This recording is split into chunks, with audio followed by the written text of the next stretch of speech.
etika. Apa sih etika itu? Jadi etika itu berasal dari kata Yunani kuno, yaitu etikos, yang berarti timbul dari kebiasaan. Di mana dan bagaimana cabang utama filsafat yang mempelajari nilai dan kualitas yang merupakan studi mengenai standar dan moral. Etika merupakan prinsip-prinsip yang mempengaruhi bagaimana orang membuat keputusan dan menjalani kehidupan sehari-hari.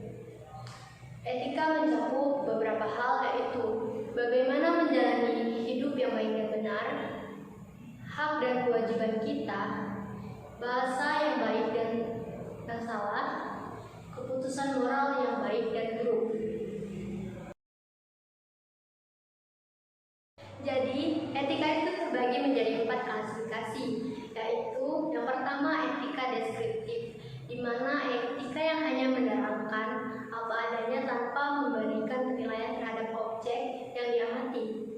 Yang kedua yaitu etika normatif, etika yang mengemukakan suatu penilaian mana yang baik dan buruk dan apa yang sebaiknya dilakukan oleh manusia. Untuk yang ketiga yaitu etika individualis, etika yang objeknya manusia sebagai individualis, berkaitan dengan makna dan tujuan hidup. Untuk yang terakhir atau yang keempat yaitu etika sosial, di mana etika yang membicarakan tingkah laku manusia sebagai makhluk sosial dan hubungan interaksinya dengan manusia lain, baik dalam lingkup terkecil, keluarga, hingga yang terbesar yaitu negara. Praktik etika dalam kehidupan sehari-hari sangat berguna dan sangat berperan karena dapat mempengaruhi cara manusia berperilaku. Jadi ada beberapa contoh kasus pelanggaran untuk pelanggaran etika. Yang pertama yaitu berkendara di jalur Transjakarta.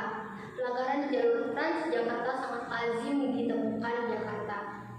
Berbagai macam alasan dari ingin lebih cepat sampai ke tujuan atau menghindari macet merupakan alibi dari pengendara motor maupun mobil untuk menerobos jalur Transjakarta. Walau sudah ada pasal yang mengatur tentang pelanggaran, rambu lalu lintas dengan pidana kurungan paling lama 2 bulan atau denda sebesar 500.000. Jadi di sini solusinya yang pertama yaitu telah terdapat pasal di mana pasal 287 ayat 1 Undang-Undang Nomor 22 Tahun 2009 yang mengatur tentang lalu lintas dan angkutan jalan yang harus benar-benar diterapkan.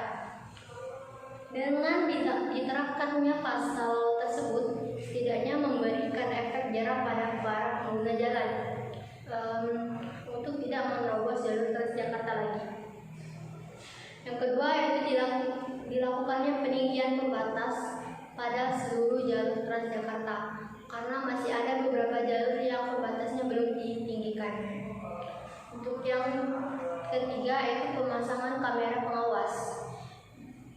Pemasangan kamera pengawas di tempat tertentu yang mengarah langsung ke jalur Transjakarta, di mana kamera tersebut nantinya digunakan untuk melihat pelanggaran lalu lintas yang dilakukan oleh pengendara dengan melihat plat nomor kendaraan, kemudian akan dikenakan denda kepada pengendara tersebut dan akan dibayar pada saat pengendara membayar pajak kendaraan.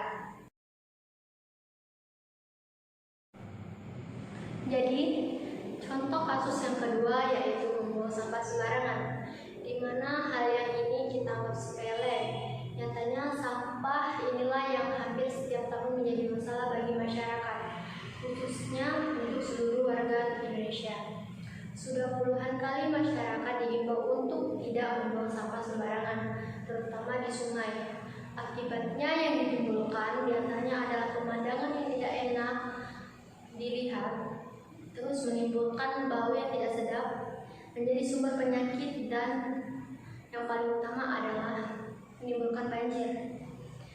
Jadi untuk solusinya, yang pertama yaitu kesadaran dari masyarakat itu sendiri.